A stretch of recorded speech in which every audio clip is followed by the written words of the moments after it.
Saya sendiri sudah menghadap Bapak Prabowo Subianto dan beliau menyampaikan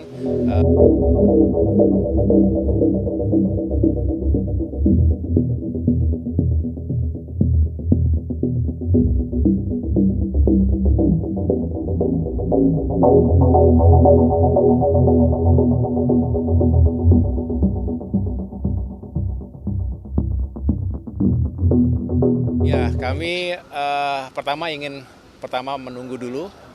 Kita juga tahu bahwa 20 Maret menjadi momen yang penting, pengumuman secara resmi dan final dari KPU terkait dengan hasil pemilu.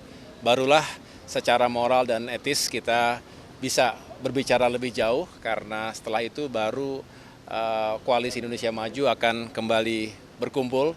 Saya sendiri sudah menghadap Bapak Prabowo Subianto dan beliau menyampaikan sama-sama kita kawal dulu proses penghitungan suara ini, dan ketika itu sudah dinyatakan secara resmi dan Pak Prabowo dan Mas Gibran dinyatakan sebagai pemenang dalam pemilihan presiden 2024 ini, maka tentu langkah pertama Koalisi Indonesia Maju akan segera bertemu dan kita akan membahas langkah-langkah menuju ke 20 Oktober 2024. Tentu diantaranya selain kita membahas bagaimana menyiapkan langkah-langkah transisi yang baik, tapi juga bagaimana menyiapkan pemerintahan yang berkualitas, yang kapabel ke depan, sehingga program-program kebijakan-kebijakan Presiden Joko Widodo hari ini, segala yang sudah baik, ya bisa kita kawal dan kita lanjutkan ke depan, sambil tentunya bisa merumuskan bersama implementasi dari segala apa yang telah dikampanyekan, visi misi Bapak Prabowo Subianto sebagai capres selama 3 bulan terakhir ini. Mas, sebagai ketua Partai Demokrat ingin ada posisi Menko dari Partai Demokrat? Kita tidak bicara dulu posisi ya, karena kami ingin sekali lagi meletakkan segala sesuatu secara proper. Kita tahu Presiden memiliki hak prerogatif. Kami hanya ingin menyampaikan apa yang perlu diperjuangkan bersama. Tentu pada akhirnya tidak hanya peran, memang pada akhirnya akan berbicara portfolio semacam apa, tetapi biarkan itu menjadi milik Presiden mendatang, karena kami ingin menghormati prosesnya, dan selebihnya kami akan menyampaikan itu secara langsung kepada beliau. Mas, sebagai Kenapa?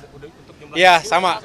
Terkait dengan jumlah, posisi, dan lain sebagainya, kita akan serahkan semuanya kepada Pak Prabowo. sebagai pengusung utama partai utama pengusung Pak Prabowo, Ya. apakah keberatan kalau misalnya ada partai di luar koalisi yang tiba-tiba nanti masuk gitu menjadi koalisi besar? Iya, saya juga sudah menyampaikannya kepada Pak Prabowo dan tentu akan saya sampaikan kembali.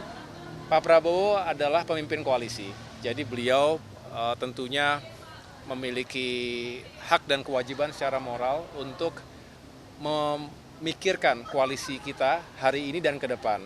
Kami tentu sangat memahami dan menghormati, karena tentunya beliaulah yang bisa menentukan apakah koalisi Indonesia Maju saat ini dinyatakan cukup kuat, cukup kokoh di pemerintahan maupun di parlemen, atau beliau memiliki pandangan yang lain. Tetapi beliau selalu mengajak kita berbicara bersama. Saya tidak ingin menyampaikan ini di sini. Ada berbagai faktor tentunya yang jelas. Kami ingin pemerintahan ke depan itu sukses, dikawal dengan baik oleh partai-partai pengusungnya, tetapi juga kita ingin stabilitas di parlemen ini juga bisa dijaga, karena apapun ketika kita bicara mewujudkan program-program kebijakan-kebijakan pro rakyat harus juga bisa dikawal di parlemen.